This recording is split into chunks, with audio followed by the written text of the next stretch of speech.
तो वसंत पंचमी है आज। और भारत में 6 ऋतुएं रहती हैं और भारतवर्ष मतलब ये स्थान है जहाँ पे 6 की 6 ऋतुएं दिखाई पड़ती हैं। खैर अब तो प्रदूषण के कारण पता नहीं क्या दिखाई पड़ता है, लेकिन और ऋतुएं भी अपना अपना सीज़न बदल चुकी हैं। लेकिन ग्रीष्म और उसके बाद में वर्षा ऋतु, शरद ऋतु, फिर शिशिर, वसंत और हेमंत, ऐसे 6 ऋतुएं रहती हैं।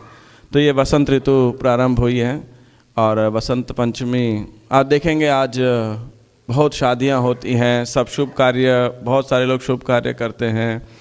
और मेरे को आश्चर्य है, लोग मतलब ऑफ कोर्स इसको हमारे जो येलो भक्त हैं ना, तो उनका फेस्टिवल कह सकते हैं।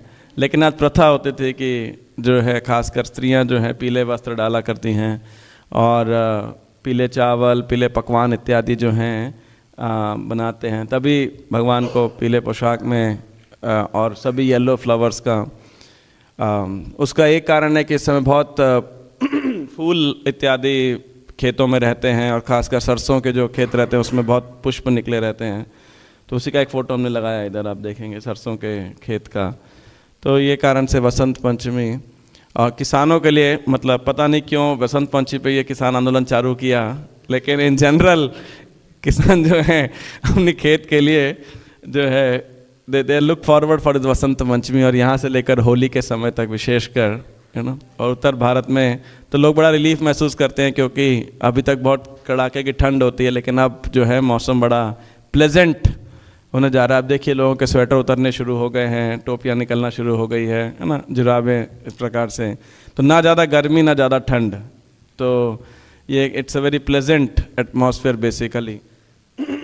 और गौड़ीय वैष्णवों के लिए जो महत्वपूर्ण बात है, तो वसंत के अंदर इस ऋतु के अंदर 2 मास के अंदर श्री कृष्ण ने वासंती रास या वसंत रास जिसे बोला जाता है।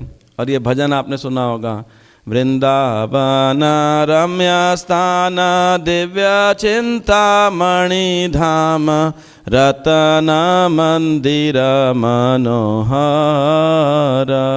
तो इसका टाइटल आपको मालूम है क्या है? वैसे हम वृंदावन, इसका टाइटल है वासंती रास, वसंत रास। तो जिस प्रकार जो हम भागवतम दशम स्कंद में पढ़ते हैं, जो हमने पीछे कुछ महीने पहले पढ़ा था, वो है शारदीय रास, जो शरद ऋतु कार्तिक के शरद पूर्णिमा पर शुरू होता है। उसी प्रकार श्री कृष्ण ने इस समय चंद्र सरोवर के पास, आप देखेंगे वो चंद्र सरोवर है गिरिराज जी से लगभग 2 किलोमीटर की दूरी पर, यहाँ भक्त कम जाते हैं। श्री कृष्ण ने गोपियों के साथ में वसंत ऋतु में रास किया था। और आज से लगभग अब जो पूर्णमासी आएगी, पूर्णमासी आएगी या अमावस्या आएगी?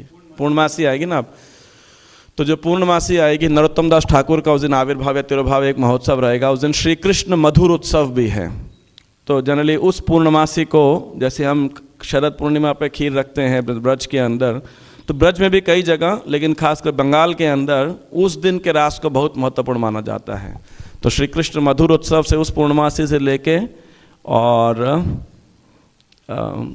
2 महीने बाद एक पूर्णमासी आएगी, उस पर भी एक उत्सव रहता है। तो तब तक ये पूरा वसंत रास चलता है। और इसका बहुत सुंदर जो है विवरण सुनने को प्राप्त होता है कुछ कुछ आचार्यों के टीकाओं के अंदर। तो ये इस दृष्टिकोण से जो वसंत पंचमी है एक महत्वपूर्ण पर्व बन जाता है, विशेषकर श्री कृष्ण के आनंद के लिए। श्री वसंत रास लीला वासंती रास महोत्सव की जय। श्री वसंत पंचमी महोत्सव की जय।